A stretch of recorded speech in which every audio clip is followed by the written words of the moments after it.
Oh, yeah. Yeah, come on in here. Come on in here. Let's go ahead and get to this. Let's go ahead and get to this right now. Yeah, that's what I'm talking about. That's what I'm talking about, man. Let's go, man. Y'all go ahead and get in these chats, man. Get on Twitter. Get on the inboxes. I wasn't even going live today. I wasn't even doing that well today.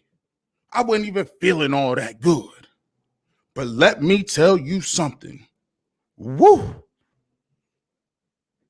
When I just saw that pick, when I just seen that pick come down the pipeline, I'll tell you what.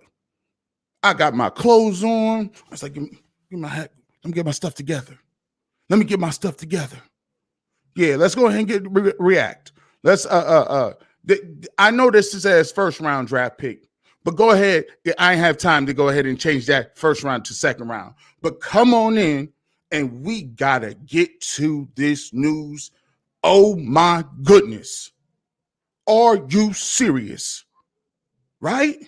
Are you serious? As always, before we even get to it, I want to welcome everybody from YouTube. If you're going to catch this later on today, or whenever I do post this, if you are there, thank you so much. Right now, what we are about to do is we are going to react. We are going to react to the news that pardon me, pardon my excitement. Pardon my excitement there. Because the Cleveland Browns and Andrew Berry are out here robbing people. They are out here robbing people at an all-time high. You can get Greg Newsome in the first round, and then every single person in the back of their mind is sitting here thinking to themselves.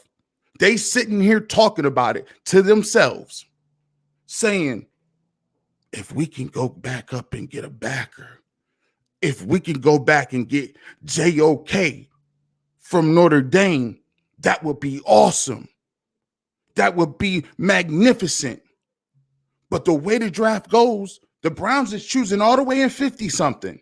They at 56, right? They are at 56. And I'm sitting here the whole time, and I'm figuring, man, he gone, man. I turned the draft off. I was getting ready to go get into bed, man. Get ready to do my show tomorrow at 8 o'clock. You know what I'm saying? I had a rough-ass day. But to wake up, roll over, and to see that the Cleveland Browns not only did that, but they went and got in a position of need, a first-round talent, a guy that fits their scheme perfectly, a guy that could go sideline to sideline, a guy that is going to make this defense formidable. Wow. I'll tell you what.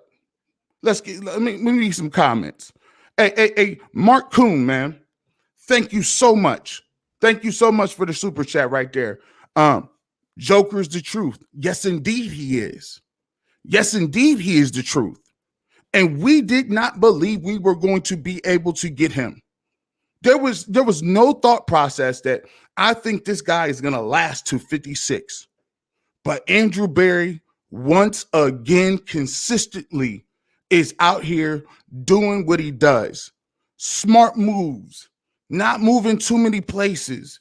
You go out and get the corner. And Greg Newsome, and you get him and you bring him into the fold.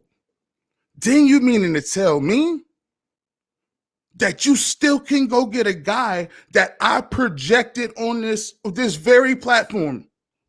Check the blogs. Go to YouTube, check the blogs. I predicted that.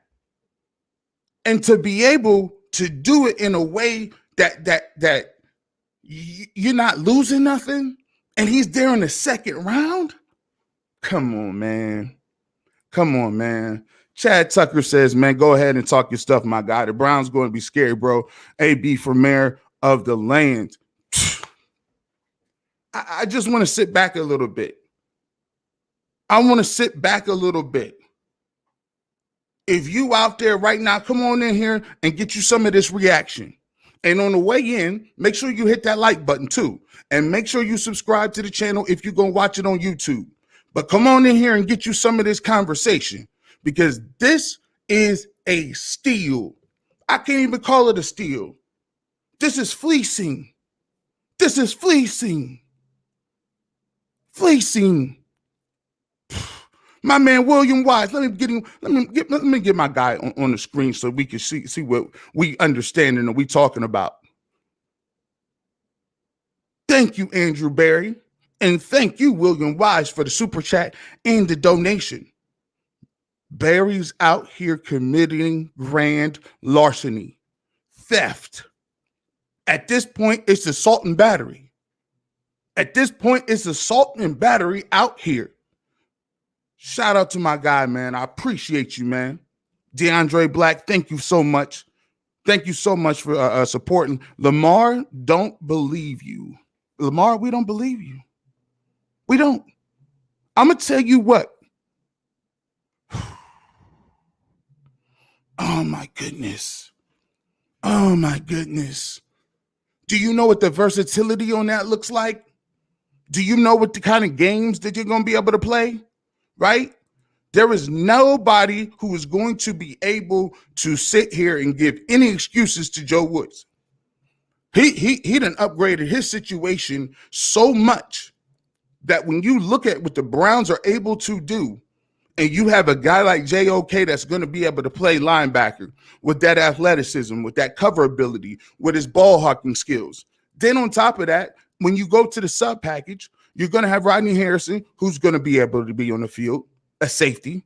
John Johnson on the field, safety. And Grant Delpit. All three on the field, all three athletic. All three of those guys bring an athletic ability to the table.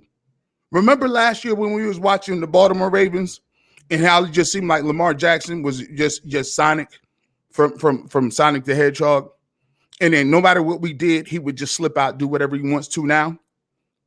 Remember that? We all remember with the third and 12, third and 13 in Kansas City. Remember that? Do you also remember how there are times where the Browns defense, besides Myles Garrett, is even penetrating, making plays, doing anything? And now Andrew Berry is able to go and get a guy who most analysts, most scouts say was one of the top 3 linebackers in this draft, period, point blank. No comparison. Not only was he rated that highly, but he brings a unique skill set that other teams are not going to be able to compete with. My goodness, man. I'll tell you what. I wish I could fast forward the season. Man. Good gracious. And it seemed like crazy. It's nuts. And I'm not just sitting there blowing my own horn and saying, oh, I knew what it was going to be. I knew what we was going to do. I knew it was going to do that. Psst, come on. That wasn't the type of ball game that it was. That wasn't it. These guys this year came into the fray and got 2 of the most coveted pieces on defense. Now, when you playing other teams, oh wow, man! You guys are out here doing your thing, man. I appreciate you guys so much, man. Mark Kahn, a fellow Stark Cantonio to the West, Maslin boy, #Maslin boy. I tell you what, when we up north, man, one thing they can never say about Maslin is the rivalry is much respect. It's all love. You know how we give it up there. It's all love. You know what I'm saying? One of the greatest rivalries of all time. Not debatable. D. Grat says, we finally got somebody to cover those tight ends who always kill us. Heath Miller was open for 14 years. 14 years he was open at all times. You look at Andrews. Mark Andrews was just destroying us. Look at what Kittle did to us a couple years back. You guys, man, definitely, man. I'm just so pumped, man. I'm just so excited, man. Oh, man. Kids Row 10 says, let's get 10 super chats for the Browns in the barbershop, man. I appreciate that, man. Thank you and salute for you guys coming in here and supporting me and supporting the movement. But more than anything, to me, this is just really exciting. This is really exciting to me. You know why? Because for the first time, and DeGrat says, appreciate you in that super chat. We finally got somebody to cover those tight ends. I'll tell you what. For how many years did we have individuals who we would have wanted to target that we said, wow, this is going to be just such a great opportunity for us. But then the Browns go and don't draft anybody of any noteworthiness. Think about what the Cleveland Browns have done in the last 2 years. They have not only debunked and got rid of that whole thought process that they have ball players and they can't get nobody to come, or they can't get nobody to bring in here that fans can relate to, that understand that they can play the game, that they got splash, they got pizzazz, they got some flavor, and most of all, they're talented. The Cleveland Browns in 2 years went from a team who couldn't even retain their best people. They couldn't get nobody to come here. People was coming here cashing these checks. And now look what we're doing. We've heard these names before. We've heard these names on the screen before. And we understand that those guys can play. And now we just throwing names out and we get them. I remember doing a show and saying, yo, we get OBJ. We need to trade for him. Guess what? They went and got him. I said, this is crazy. Kareem Hunt was on the market. I said, man, they should go out there and kick the tires on Kareem Hunt, man. I know we got some nice backs, but we might go get him, bring him to the house. You know he's from here. In almost like improbable nature, it happens. Even when I was like, you know what, they should just go get Jarvis Landry or something. You know what I'm saying? When he was playing for Miami, it's just. When those things happen and when those things, start to occur for your team, it's almost like you're in a dream state. It's almost like you're in a dream world and you don't quite understand. You're in a dream state that you don't understand that these guys are actually on your team. Crazy. Man, Brett Watson, appreciate you. Appreciate you again, my G. Thank you for everybody, man. And I want to salute you guys, man. I mean, we killing the super chats right now. We destroying them. I didn't even come on here with a goal. I just came on here to just talk to you guys because, me, when I see something like this, I'm just immediately, automatically just happy. I'm immediately just pumped to go talk to the people that I represent and the people that I love talking to. And I knew, judging by 101 people that are watching me simultaneously all across all these platforms, all of these individuals feel the same way I do, because for the first time in the history of the Cleveland Browns, we are out here moving and doing some things that nobody has seen, and they're doing it with such a smooth demeanor. Hey, don't let the smooth taste fool you. Andrew Berry is out here, theft, shoplifting, all the above. He's doing that. Who actually thought you could get this guy? I thought I had to go look at the TV screen. I thought it was just something like boring or something, man. You know what I'm saying? And this is dope right here. Like Calvin Rogers says, man, I'm so emotional right now. Feel like Whitney Houston. I get so emotional, baby. Boy, you thoughts. Let's keep it going. Thoughts. Get into the comment section. Thoughts. Because for me, I'm gonna ask you something.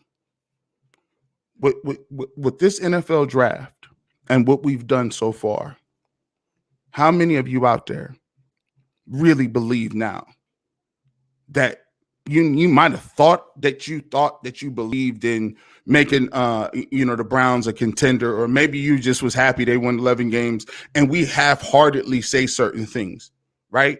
We half-heartedly say certain things like, they're a contender now, right? But now, do you really actually sit here and internalize it and say, the Cleveland Browns are going to be a juggernaut?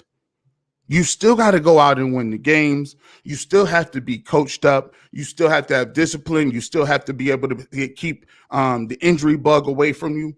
But if all things being equal here, you cannot tell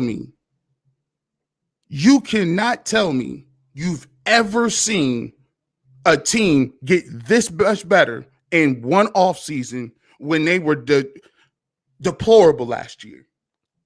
They got victimized so many times. I told people on air, I said, listen, if I'm going to critique the defense in the lack of, turning the football over, or the lack of people being able to cover on the back end, or the lack of pressure, you know what I'm saying? If it's like that,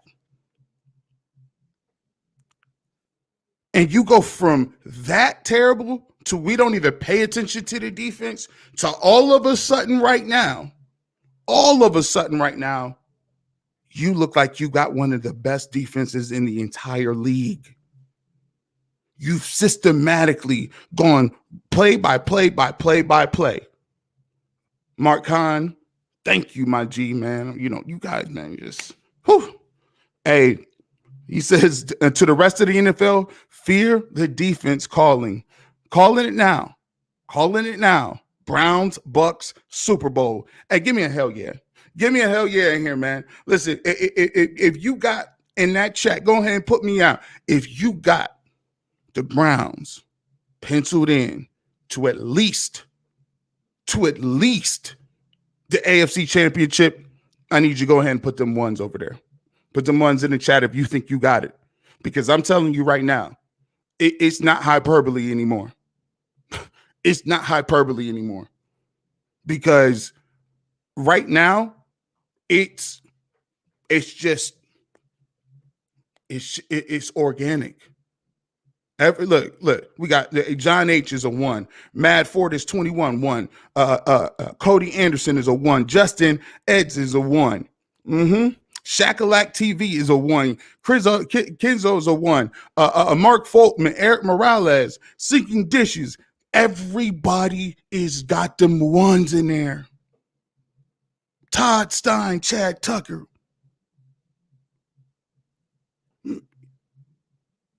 Hagen Dazs. Everybody understands where we at right now. And I can't give, and like I said this before,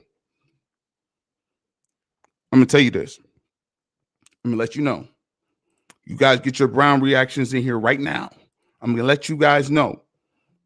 When you look exactly what the Cleveland Browns have been doing, you have to give credit where credit is due. And what does that mean? Credit where credit is due is looking at Jimmy and Dee Haslam and saying,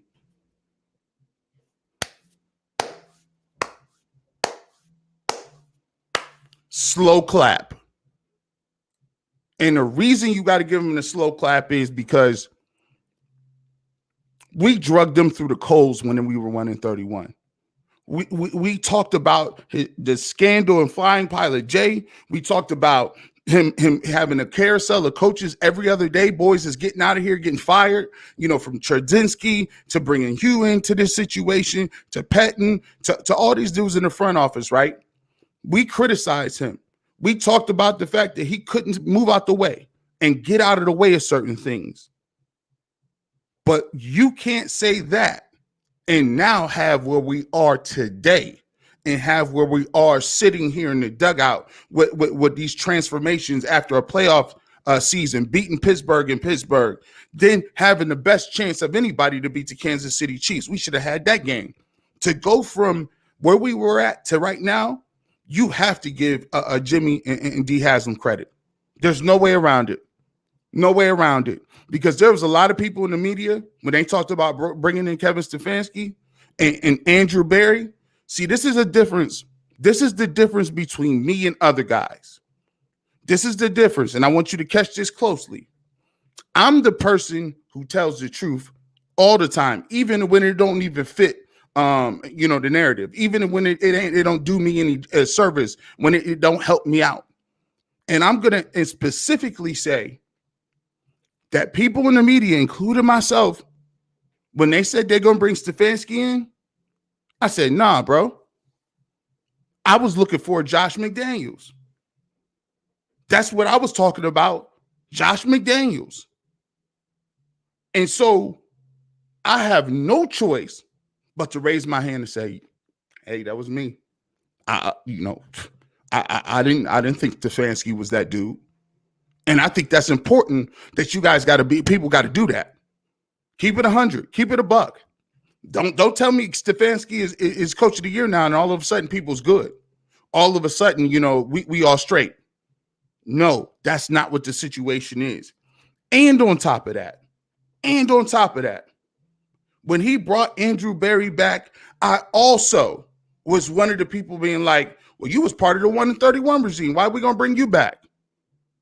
Why are we bringing you back, bro? Like, you helped get the other dudes fired. I was against that. Raising my hand and tell me the whole truth, nothing but the truth, so help me God. Yo, that's where I was at with that. And not only did they prove me wrong, they proved me wrong and a bunch of other people wrong at the highest levels, right? The highest levels. They proved everybody wrong. They proved so many people wrong because now Stefanski's coach of the year and Andrew Berry done came out of here and messed around. And like Ice Cube said, I done messed around and got a triple-double. Let's talk about this. I remember I wanted McDaniels. I was crushed when we didn't get him.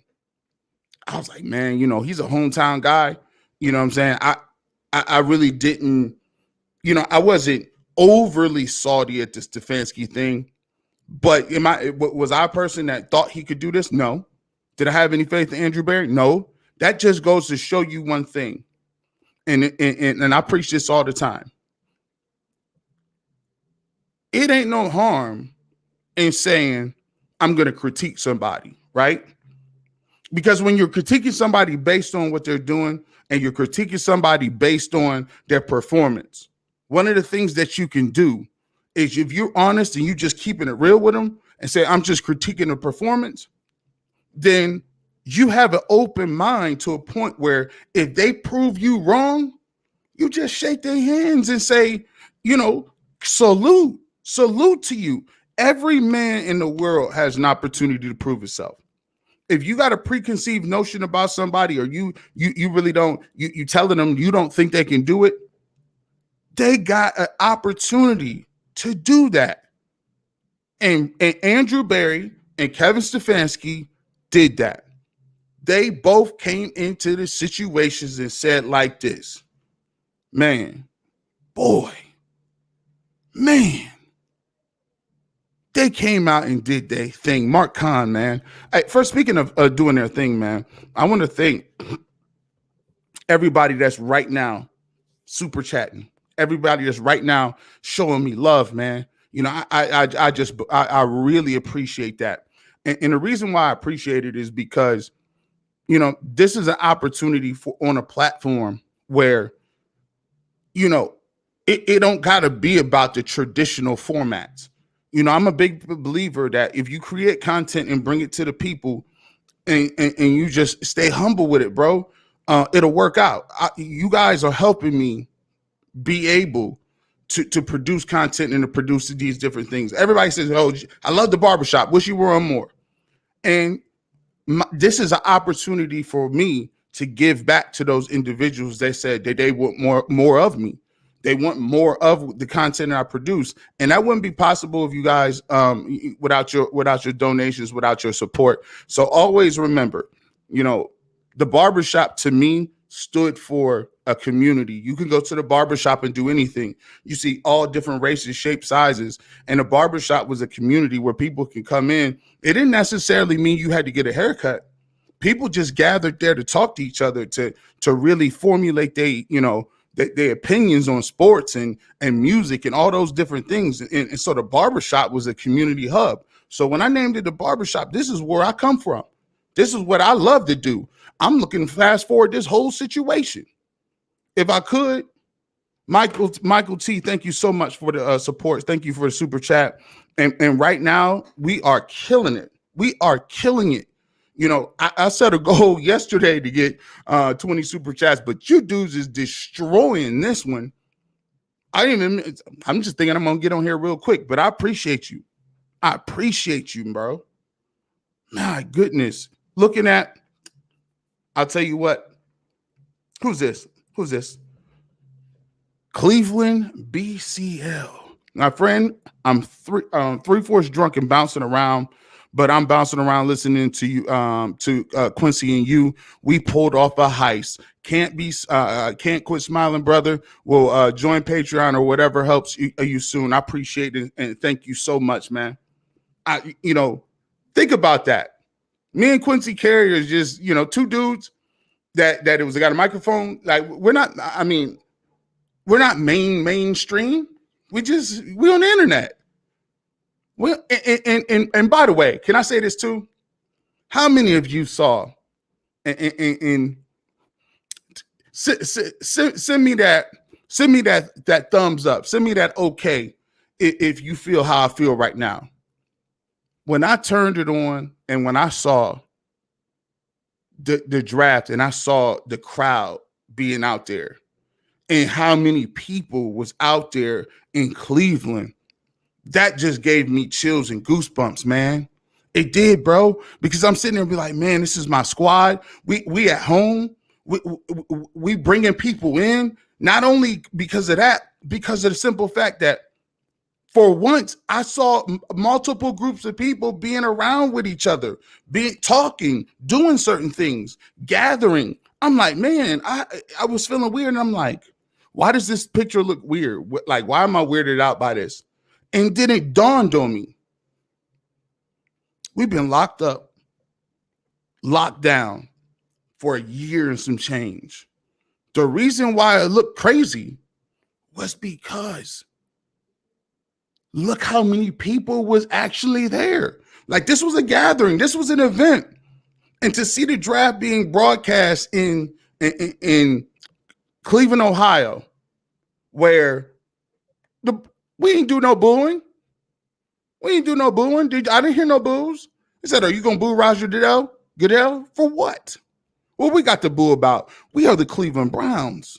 That was in the past, man. We ain't worried about what y'all talking about with Roger Goodell, man. We, look at that. Look at what we did, man. Man. Man.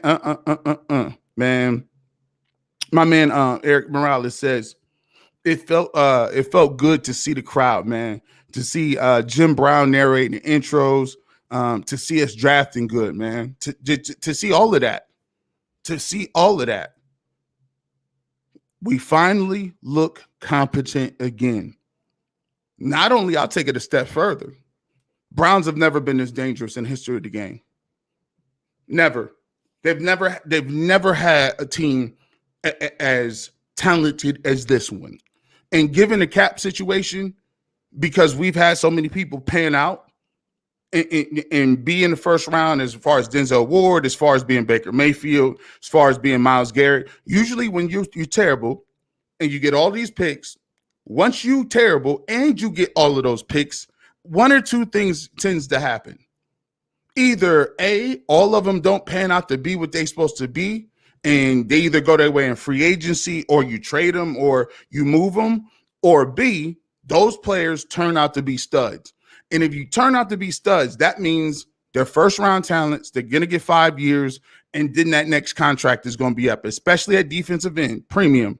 Quarterback, super premium. Your cornerback, super premium. Those three positions are very, very, very premier. And when you even look at the receiving core, receivers make a boatload of money. So when you look at the Browns and you say, I got Baker Mayfield, he's going to probably get paid a lot.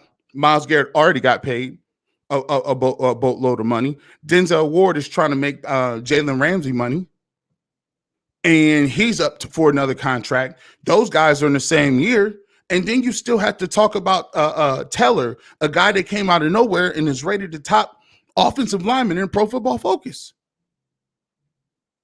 So by them doing that, by those guys performing and being studs, the unintended consequences is, yeah, one day you're not going to be able to keep all those people. One day you're not going to be able to do that. But one thing that you have to do is draft well. One thing that you must do, and it's imperative, is to be a team that is forward-looking. And I just can't believe the fact that I'm just throwing names out there and and people's going to get them. People's going to get them. Jeremy, man, I appreciate you, man. Appreciate you so much, man. Thank you so much for the super chat. G, much love, my guy. We definitely in the building this year. I am so pumped. I'm so pumped too. I am so, listen, can we just get to training camp? Can we? Man, I wish I could super simulate this. I'm just excited to hear what it is. I'm excited to hear everything from these individuals, what we're talking about, man. You know, it's love, man.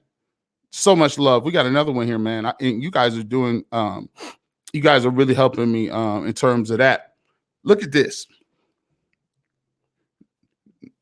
Now we are getting players with good character, but character guys that play nasty. That's a very big distinction. That's a very big distinction. You know why?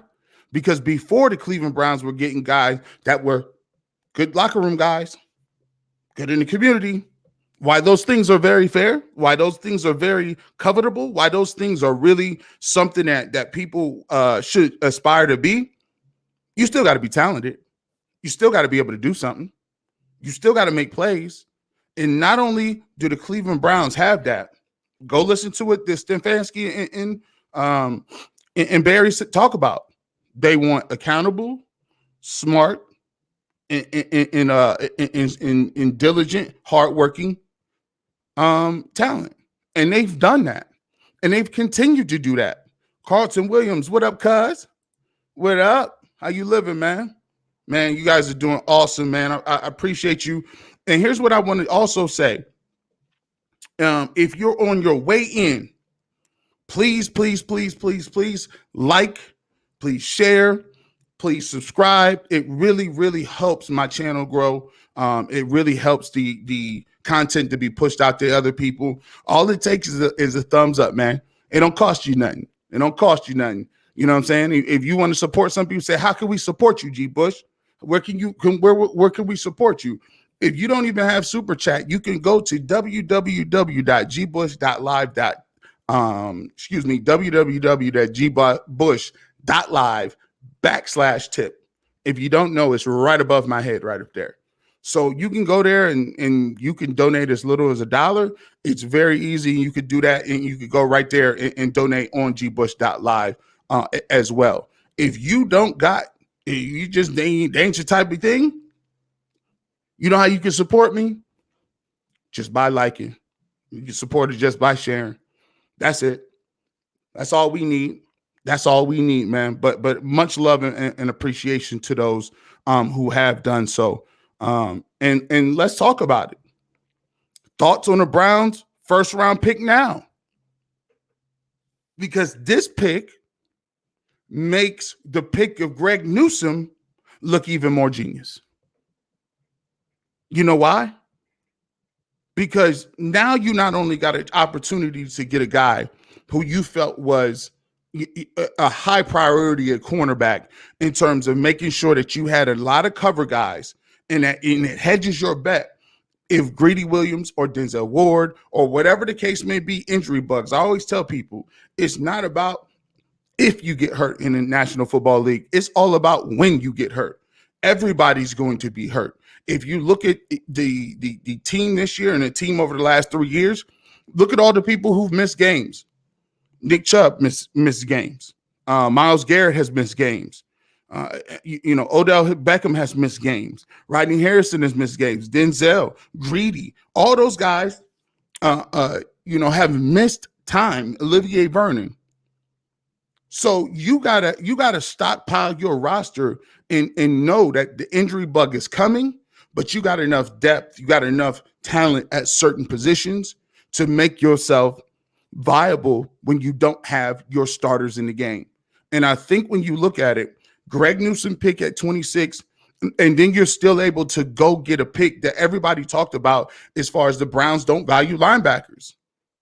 I think it's time that we need to stop putting we got to stop putting and projecting what we trying to think onto the Cleveland Browns.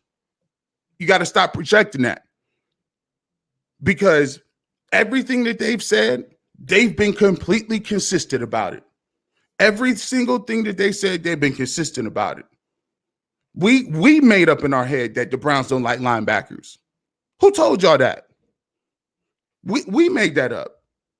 Nobody, you've never heard Berry, D. Podesta, Jimmy or D. Haslam, Stefanscki, Joe Woods. Nobody has ever been on record talking about, well, you know what? We don't value linebackers because, linebackers are dime a dozen, and we can do that and get somebody else, and we can get just a guy. We can get a jag, just the guy to put at that position. Not only was that false, they didn't get just a jag, they got another jock, J-O-K. And you know what young Jock used to say is going down. Please believe it. You go get Walker, upgraded speed. You go get KOJ, upgraded speed. You look at the secondary, upgraded speed. And you got guys coming back. So even if Greedy come back and he 85%, you can work him in slow. You got Troy Hill in the slot. You still got Denzel. If Denzel Ward is a little banged up, you still got a guy who you believe got first-round talent in Greg Newsome that you got out there. Don't play around. Don't play with us. Man, let's get back to these comments really quickly, man. Let's get back to these comments really quickly, man. And you guys, wow, just more super chats. I appreciate you guys.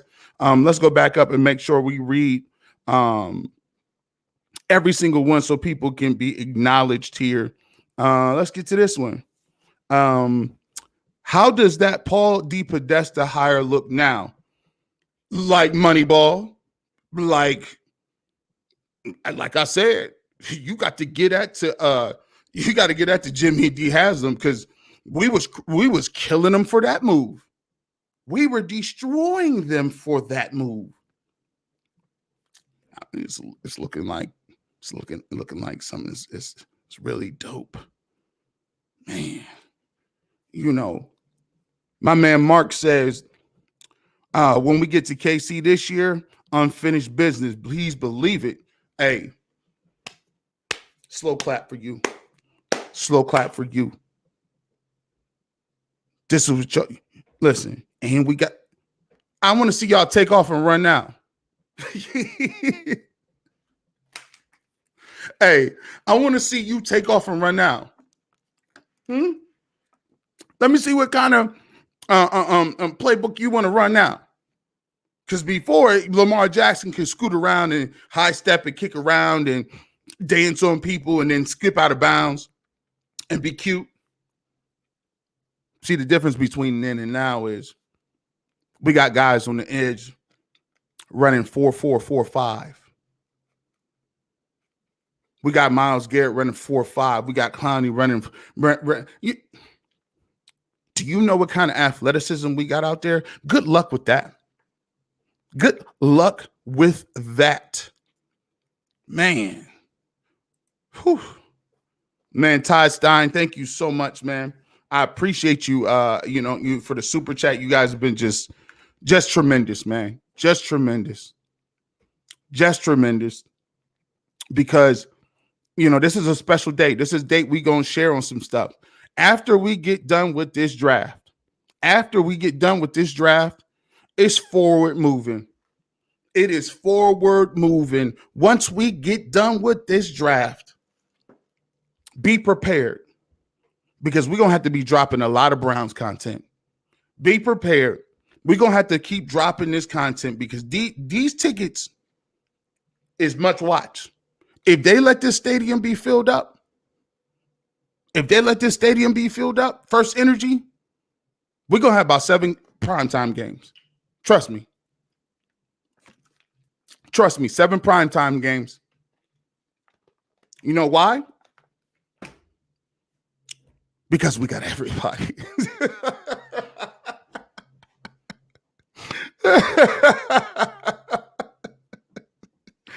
Oh my goodness, man. Oh my goodness, bro.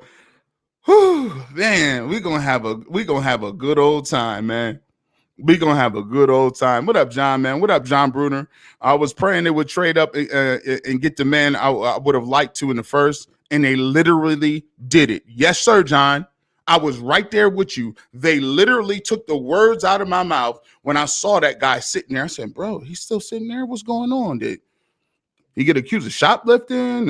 He ain't no combine. He couldn't be smoking weed at the combine. Maybe it's a medical thing. I don't know. Maybe you got flat feet or something. You can't join the military. No. The crazy thing that is going to be so funny is because last year all we did is watch the offense.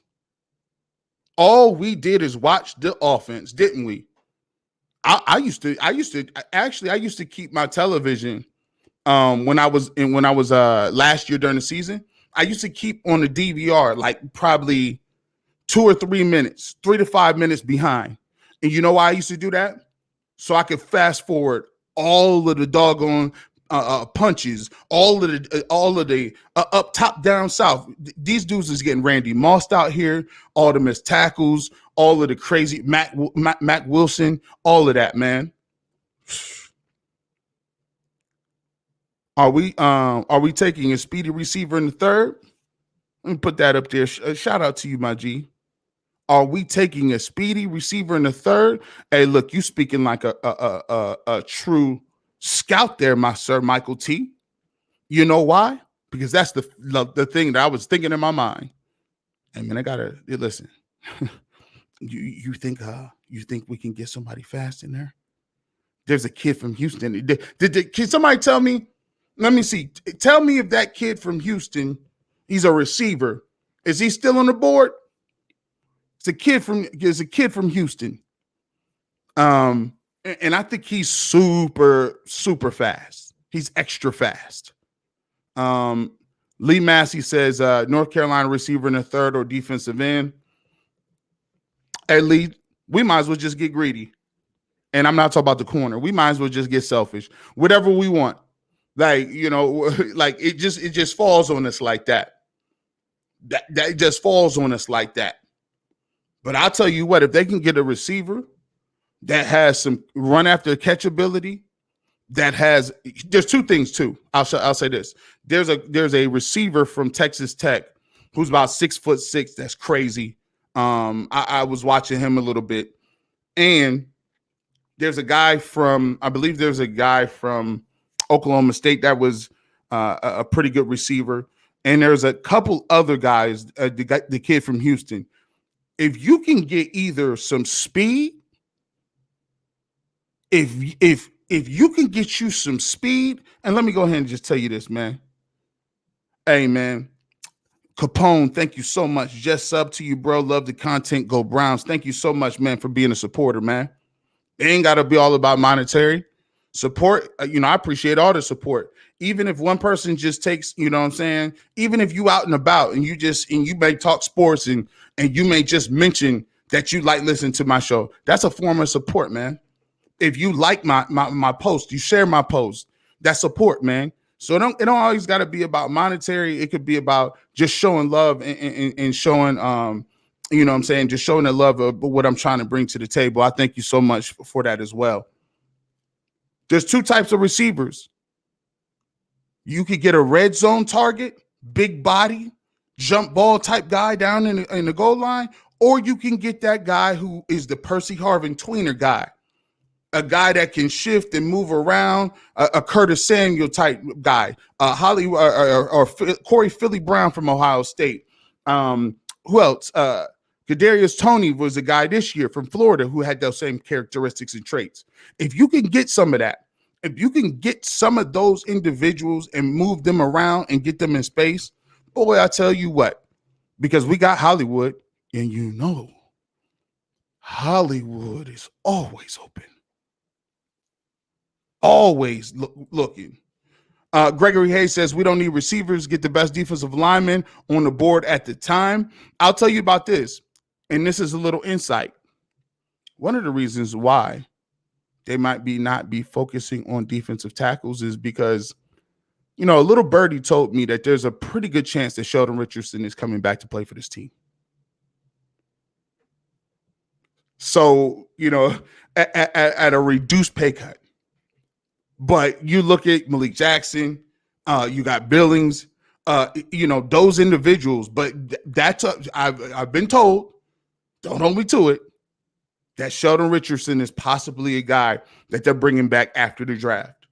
You know, they cut him as a courtesy in the league to let him go explore as a veteran and a guy that they think is really a solid stand-up individual. They cut him before the draft so a team can go out and say, hey, it's between Sheldon Richardson or it's between a new kid that we got that we can draft. And if there's a team that says, you know, we want to just get the veteran, cutting him early enough gives him an opportunity that he could potentially go get to another squad and definitely make that roster. So the goal is cut him a little bit earlier and then go through the draft, see where everything settles a little bit, and then we can come back and go to the negotiating table if he hasn't got a better offer, if he hasn't seen that. Man, Mark, I appreciate you, man, so much, man. Mark is definitely a VIP today. Mark has been showing up, showing out, man. I appreciate you, you know, for just being a dude out here supporting me. What we have here is a super hand of spades, big joker, little joker, ace, king, queen. Hey, and you know, the funny thing is, if you playing at certain people's houses, they got the deuce in there. You know, that deuce of spade come right up under after that little joker. You know what I'm saying? So all of those things, man, you couldn't have said it more better, man. Couldn't have said it better, man. Hey, man, my man, Mel, no message needed, man. What's understood already don't need to be said. And I salute you. He's definitely on fire for that one. Shout out to him, man. Listen, Mel, you've been, you know, I want to commend you, and I want to publicly thank you, because you one of the dudes who have been rocking with me since day one. You was showing love before I even had a show. Like, I was just getting to talk every 4 seconds, maybe. They'd be like, if we talk about football, we might let you run the board and talk. You was a dude that's been out here just, you know, screaming, saluting, and doing and just really showing me love with that. So I want to thank you so much for the generous super chat. And you, like you said, it's always already understood. Don't need to be said, as always, homie. Right now, we looking at a little bit almost to 10 o'clock here. We are going to go up to the top of the hour at 10 o'clock. And we're going to get ready to come back tomorrow. If you was here today, let's get it going. Let's get it going, my G. If you was here today, let's get it going. If you can't listen to me tomorrow, I'm going to be on tomorrow, 92.3 The Fan on the Odyssey app. On the Odyssey app. If you can't get it, you can rewind the show. You can rewind that show 24 hours. Thank you so much. Matthew Heyman, thank you so much, sir. How many Pro Bowlers you think we're going to have this year? Over, under 6.5, and who do you think they are? Great question. Great question. How many Pro Bowlers in first Pro Bowler? If I got to go on the limb, first Pro Bowler, obvious Nick Chubb. That's one. Second Pro Bowler, this is obvious, Myles Garrett. Third Pro Bowler is I want to say Teller is a Pro Bowler. That's 4. Batonio be a Pro Bowler. That's 5. You may even get another lineman, Conklin. That's 6 right there up front on the line. I got no less than 3 people on that 5-man line going to the Pro Bowl. No less than 3. And Jedrick Wills might come out next year and be the guy. So we up to 6 right there. One of the receivers is going to make it. Either Jarvis Landry or Odell Beckham. Whichever guy has the most yards, they're going to be in there. So you throw either one of those guys in there. You throw either one of them dudes in there. You know what? That's what's going to be. And then I'm going to tell you right now, John Johnson, Pro Bowler. Put it in stone. Pro Bowler. And I got one more. I'm going to go with Denzel Ward because it's a contract year. I think Denzel Ward is going to have a major year. And he's going to set himself up for a great payday. He's going to set himself up for a great payday, man. So those are my guys in the Pro Bowl. Great question, Matthew. Thank you so much for giving me that question, checking in from YouTube. John Bruner, you in the building. Jonathan Cooper and Sean Wade with the second and third round, or with the 2 third-round picks. We could use one more corner just to be safe. I wouldn't be opposed to Cooper or, Sean Wade. That was so crazy. I was joking the other day. From where Sean Wade was projected, he fell a mighty mile. My goodness, he fell a mile. He had some tough games in the season. He had a tough game against Indiana, tough game against Penn State, very tough game against Alabama, but who didn't have a tough game against Alabama? But he has traits. He has characteristics. I think Sean Wade should play safety in the league. I don't think he's a boundary corner, but I definitely think he should play, be a safety in the league. And thank you, as always, John, for the super chat. Appreciate you. Thank you for supporting the movement. And I definitely appreciate that as well. Kelly Michelle, what's going on? Believe it. I see you out there. Tell the husband I said what's good, man. Tell him I said we working it out right now, man. Tell him G. Bush said what's good, man. Wow. I'm gonna tell you what, man. It's been it's been a beautiful thing. It's been a blast, man. It's been a blast. We are going to come back tomorrow, same place, same time on the morning tomorrow at 8 a.m. Barbershop. John Costco, Pro Football Focus, will be on 9 o'clock. We'll do that. And don't forget, I'm rocking the draft coverage the whole weekend. You can come back again the next day on Sunday. Your boy G. Bush will be back in 10 to 2 on Sunday. So go ahead and spend a weekend with me. Hang out, do all the crazy things, and hang out and enjoy yourself. People uptown in Cleveland, don't go crazy. I know you ain't been in the house in a while. I ain't been able to be out the house, but stay safe. Don't do too much, and we're gonna be able to catch you guys coming up here as well. Thank you so much. Subscribe, share, and don't forget, you can always. We take all kind of forms of payment. If you want to support the show and you want to support local content, www.gbush.live/tips. Love y'all. Let's pick this up tomorrow, man. And here we go, Brownies. Here we go. Hoo, hoo. Here we go, Brownies. Here we go. Hoo, hoo.